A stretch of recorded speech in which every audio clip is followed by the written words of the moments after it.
Être en forme, ce n'est pas difficile.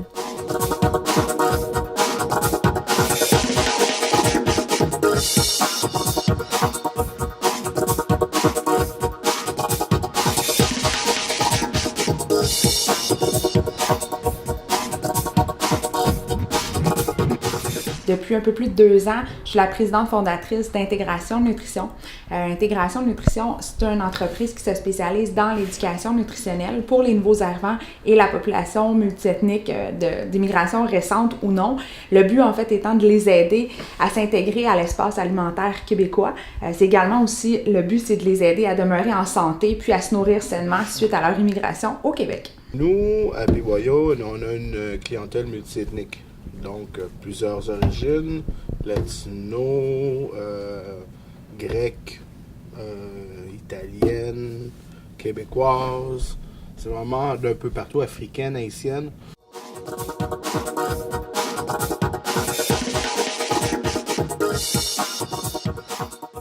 En fait, l'alimentation, selon moi, est vraiment au centre de saines habitudes de vie. C'est sûr qu'il y a l'activité physique, mais l'alimentation a vraiment une place prépondérante, je vous dirais.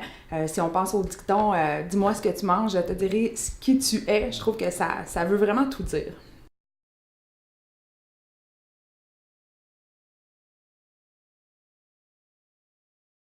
Il y a beaucoup de personnes qui veulent perdre du poids, qui veulent se maintenir bien physiquement et qui pensent que juste l'activité physique va aider à perdre du poids ou va les aider à maintenir un bon poids. Mais l'alimentation est encore plus importante lorsqu'on veut atteindre ces objectifs-là.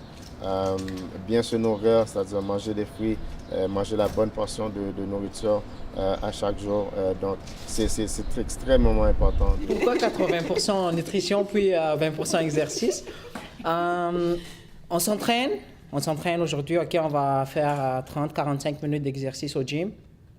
C'est sûr qu'on va créer les micro-fractures, on le dit. C'est ça qui fait qu'on est fatigué, on est raqué le lendemain. Sans la bonne nutrition, le 80%, je vais dire, ça va prendre du temps pour le corps de le réparer. Mais avec une bonne nutrition, le rétablissement va se faire plus vite.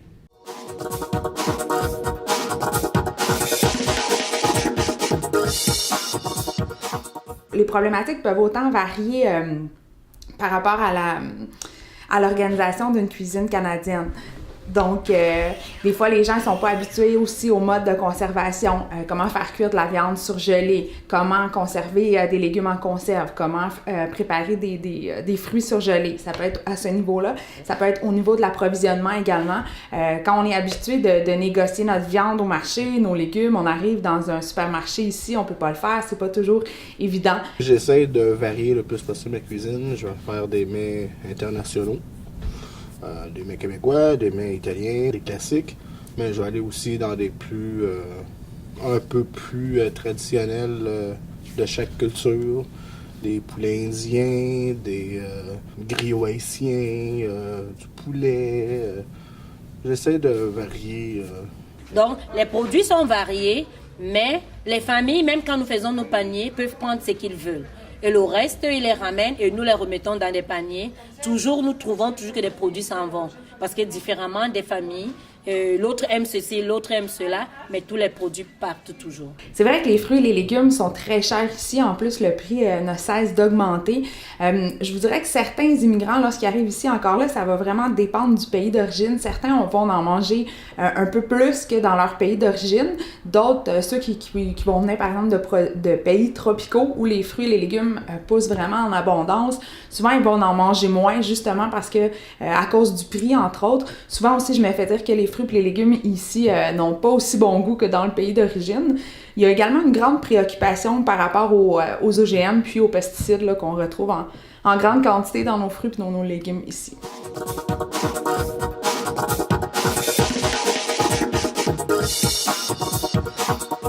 Et nous, ce qu'on fait, c'est qu'on donne la formation et l'intégration via les cuisines collectives. Les gens travaillent ensemble pour faire des repas à prix modique, que ça coûte pas trop cher, $1 la portion, $1.25. Et c'est des repas comme tout le monde à la maison. Des fois, je n'ai pas le temps. Alors, comme je travaille et moi, je paye mes études, il faut que je mette l'argent de côté pour payer mes études, mais c'est cher. Mais des fois, j'essaye de faire la nourriture, mais des fois, je suis tannée de manger la même chose que je n'ai pas le temps. Et c'est pour ça que je choisis la cuisine santé. Et en plus, je ne sais pas, je me demandais qu'est-ce que je vais faire santé. Je pense santé, avant je pensais comme du thon avec la salade. Je n'aimais pas ça. Alors ici, par exemple, on a fait plusieurs salades. On a cuisiné beaucoup de choses que jamais j'avais pensé.